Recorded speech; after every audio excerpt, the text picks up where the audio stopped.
Top quality और consistent performance के लिए सिर्फ सिल्वर पंप नाम याद रखना।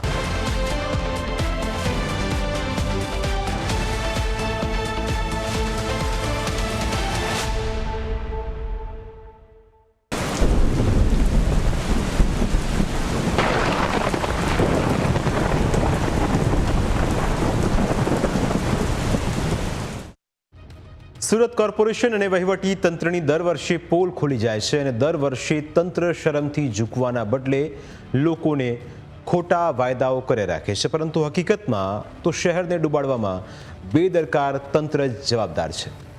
લોકોને પડી રહેલી મુશ્કેલી માટે તંત્ર જવાબદાર છે। લોકોને દર ચોમાસામાં ડૂબાડવા માટે આ તંત્ર જવાબદાર છે। અમે તમને આખી હકીકત દર્શાવીશું, જેના પરથી તમને ખ્યાલ આવશે કે કેવી રીતે સુરતને ડૂબાડવા માટે ખાડીને બ્લોક કરી દેવામાં આવી છે। સુરતના સરથાણા અને સીમાડા નાકા સહિતના વિસ્તારોમાં ભરાયેલા પાણી સુરતના સત્તાધીશોની મોટી બેદરકારીનું પરિણામ છે, કારણ કે અહીં તંત્રની અણઆવડત કહો કે ભ્રષ્ટાચાર, તેના કારણે લોકોને મુશ્કેલીમાં મુકાવાનો વારો આવ્યો છે। સુરત મહાનગરપાલિકા દ્વારા ડ્રેનેજ પાછળ અંદાજે 480 કરોડ કરતાં વધારેનો ખર્ચ થાય છે, જેમાં ડ્રેનેજ અને સ્ટ્રોમ ડ્રેનેજની કામગીરી કરવામાં આવતી હોવાના દાવા કરાય છે। તેમ છતાં સુરત શહેરની ડ્રેનેજ નેટવર્ક કેપેસિટી 1 કલાકમાં 1 ઇંચ વરસાદની ક્ષમતા ધરાવે છે। એટલે કે જો 1 કલાકમાં 1 ઇંચ વરસાદ પડે તો પાણી સરળતાથી જતું રહે, પરંતુ તેના કરતાં વધારે વરસાદ પડે તો નીચાણવાળા વિસ્તારોમાં પાણી ભરાઈ જાય છે। એટલું જ નહીં, જ્યારે ગ્રામ્ય વિસ્તારોમાં પણ અતિ ભારે વરસાદ વરસે ત્યારે ખાડી પૂરનો ખતરો તોડાય છે। ખાડી પૂરના કારણે લોકોનું જીવવું અહીં મુશ્કેલ બની જાય છે। અહીં દર વર્ષે તંત્ર દ્વારા પાણીના નિકાલ કરવાના દાવા તો કરવામાં આવે છે, પણ આ દાવા દર વખતે વરસાદી પાણીમાં તરતા જોવા મળે છે।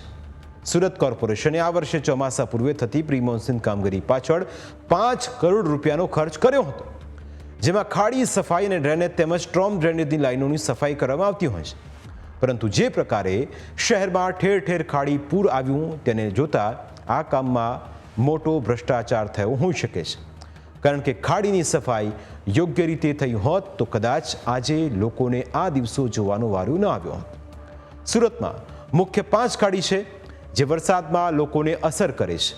આ ખાડીમાં કોયલી ખાડી, મીઠી ખાડી, કાંકરા ખાડી, ભેદવાડ ખાડી અને સીમાડા ખાડી સામેલ છે, પરંતુ હાલમાં પાણી ભરાવાની જે સમસ્યા પેદા થઈ તે મીઠી ખાડી અને સીમાડા ખાડીના કારણે સર્જાઈ। સુરતના કામરેજથી ડુમસ સુધીનો કુલ 37 કિલોમીટરનો વિસ્તાર છે, જેની અંદર આખું સુરત આવી જાય છે। આખરે કેમ 2 ખાડીના કારણે શહેરમાં પૂરની સ્થિતિનું નિર્માણ થઈ રહ્યું છે, તેનું ગણિત અમે તમને સમજાવીએ। ભારે વરસાદના કારણે સુરતની સ્થિતિ ખરાબ છે। એક શહેર જે એક ધારા વરસાદના કારણે ડૂબી ગયું, પણ તેના અનેક કારણો છે। આ મેપના માધ્યમથી અમે આપને સમજાવીશું કે આખરે સુરતના ડૂબવા પાછળનું કારણ શું છે। અહીં તમે 2 ખાડી જોઈ રહ્યા છો। એક છે સીમાડા ખાડી, જેની આસપાસના વિસ્તારોમાં આવે સરથાણા, સીમાડા નાકા અને ચીકુવાડી, એટલે કે આ ખાડીનું પાણી જે છે એ આ વિસ્તારો થઈને જાય છે અને મોટાભાગના વિસ્તારો જે સરથાણા, સીમાડા નાકા અને ચીકુવાડી, અહીં વરસાદના પાણી ભરાય છે। બીજી ખાડી છે મીઠી ખાડી, જેના પાણી સાણિયા હેમાદ, સરોલી, આશીર્વાદ ટેક્સટાઇલ છે એ વિસ્તાર આવે, અને આ સાથે પર્વત પાટિયા વિસ્તાર, અને આ બંને વિસ્તારોમાં આ વરસાદી પાણીની સાથે સાથે ખાડીના પૂર પણ આવે છે।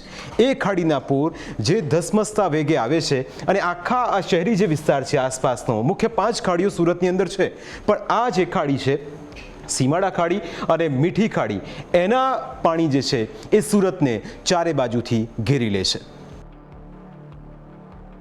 સુરતમાં પાણી ભરાવાના બીજા ઘણા કારણો છે, પરંતુ મુખ્ય કારણ ખાડી છે। ખાડીમાં પાણીનો પ્રવાહ વધતા લોકોના જીવ તાળવે ચોંટી જાય છે, કારણ કે જે વિસ્તારો ખાડી નજીક આવેલા છે તે તમામ જગ્યાએ પાણી ભરાવાનું નક્કી હોય છે।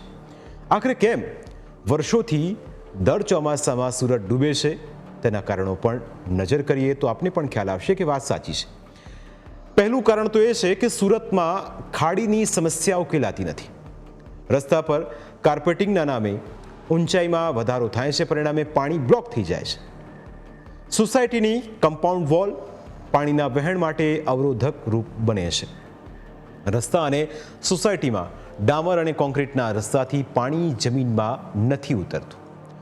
ખાડીઓ પૂરીને રસ્તા અથવા બાંધકામ કરવામાં આવ્યા છે. ખાડીઓને સાંકડી કરી દેવામાં આવી છે, એટલે કે ક્યાંક બાંધકામ થયું છે તો ક્યાંક પુરાણ કરાયું છે. ઘણી જગ્યાએ ખાડીઓના વેટલેન્ડ્સને બાંધકામ કરીને પૂરી દેવામાં આવ્યા છે. એટલું જ નહીં, ખાડીઓને બંને કાંઠે કાંકરી દિવાલ ઊભી કરી પુરાણ કરવામાં કાંઠા ઊંચા થઈ ગયા છે. ખાડી સાથેના વિસ્તારોનું વરસાદી પાણી ખાડીમાં જતું રોકાઈ જાય છે. આ ઉપરાંત શહેરના વિકાસ નકશામાં અનેક વખત ફેરફાર પણ કરવામાં આવ્યો અને એના કારણે આ સમસ્યા પણ સર્જાઈ રહી છે. શહેરના આયોજનમાં ભવિષ્યના પરિણામોને ધ્યાને લેવામાં નથી આવ્યા. ખાડીઓના પાણી વહન ક્ષમતામાં એકંદરે ઘટાડો થયો છે અને તેના કારણે લોકો હાલ મુશ્કેલીનો સામનો કરવા મજબૂર બન્યા છે, જેને લઈ સત્તાધીશોની કામગીરી સામે લોકો આક્રોશ ઠાલવી રહ્યા છે. લોકો કહી રહ્યા છે કે કોર્પોરેશનના સત્તાધીશોના ભ્રષ્ટાચારના કારણે લોકો ખાડી પૂરનો શિકાર બની રહ્યા છે. એક સ્થાનિકે ઊંચી બિલ્ડિંગ પરથી ખાડીપુર કેવી રીતે શહેરમાં પ્રવેશ કરે છે તેનો વિડીયો રેકોર્ડ કરીને સોશિયલ મીડિયા પર ફરતો કર્યો. આ વિડીયો જોશો તો સમજાશે કે કેવી રીતે શહેર પાણી પાણી થઈ જાય છે. वो विस्तार वार्ड नंबर 18 सूरत महानगर पालिका, सामने खाड़ी दिख रही है और खाड़ी के बाद में ये यहाँ से गोडादरा जाने वाला रास्ता स्टार्ट हो जाता है. सामने राजहंस फैब्री जो मार्केट है और ये BRTS कॉरिडोर है 150 फीट रोड. उसके ऊपर देख लो, थोड़ी सी बारिश के अंदर हर वर्ष की भांति, जैसे बोलते हैं कि अगले साल मेला लगेगा, वैसे ये पानी का मेला चालू है. ये मानव सर्जित सूरत महानगर पालिका और भ्रष्ट प्रशासन के अधिकारी नेताओं की मिली भगत का बेजोड़ करप्शन का नमूना है. જો તંત્ર ધારે તો ખાડી પૂરના પાણીને શહેરમાં આવતું રોકી શકે છે, પરંતુ તેના માટે ખૂબ જ પ્લાનિંગ સાથે કામગીરી કરવી પડે. દર વર્ષે પ્લાનિંગ કરવામાં આવે છે, પણ પ્લાનિંગ પાણીમાં જતું રહે છે. જો યોગ્ય પ્લાનિંગ સાથે ખાડીની સમસ્યાને ઉકેલવા માટે કામગીરી કરવામાં આવે તો આ સમસ્યા ઉકેલાઈ શકે તેમ છે, પરંતુ નિયતમાં ખોટ હોવાના કારણે આજ સુધી આ સમસ્યા ઠેરને ઠેર છે, જેને લઈને તંત્રની કામગીરી સામે અનેક સવાલો પણ ઉઠી રહ્યા છે. સુરત મહાનગરપાલિકાનું 9,603 કરોડનું બજેટ છે, તેમ છતાં નક્કર કામગીરી કેમ નથી થતી તેવો સુરતવાસીઓનો સવાલ છે. ટાઉન પ્લાનિંગના નામે સુરતમાં શું ચાલી રહ્યું છે, કોર્પોરેશનના સત્તાધીશો એનો પણ જવાબ આપે. શહેરી વિકાસ કરતા પહેલા કેમ સંભવિત જોખમને નજરઅંદાજ કરાયું? શું આ વાત સત્તાધીશોના ધ્યાને છે?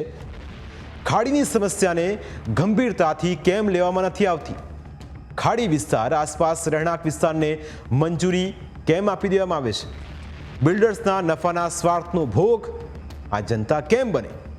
એસીમાં બેસનારા અધિકારીઓ સુરતવાસીઓની સમસ્યા કેમ નથી સમજતા?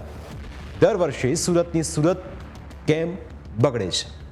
આ સવાલો એટલા માટે થઈ રહ્યા છે કારણ કે તંત્રના વાક્યોએ નિર્દોષ લોકોની જિંદગી દોજક બની ગઈ છે. લોકો 2 દિવસથી ભૂખે મરી રહ્યા છે. તંત્રની અવ્યવસ્થાનો ભોગ બની રહ્યા છે. તંત્રની અડઆવડતનું પરિણામ લોકો ભોગવી રહ્યા છે. જો આગામી સમયમાં ખાડીપુરની સમસ્યા ઉકેલવામાં નહીં આવે તો સુરતમાં હજુ પણ વધારે ગંભીર પરિણામ ભોગવવા પડી શકે તેમ છે, અને તેના માટે જવાબદાર સુરતનું તંત્ર જ રહેશે. પ્રાઇમ 9માં આજે બસ આટલું જ. ફરી મળીશું આપને સ્પર્શતા મુદ્દા સાથે. ત્યાં સુધી રજા આપશો. નમસ્કાર.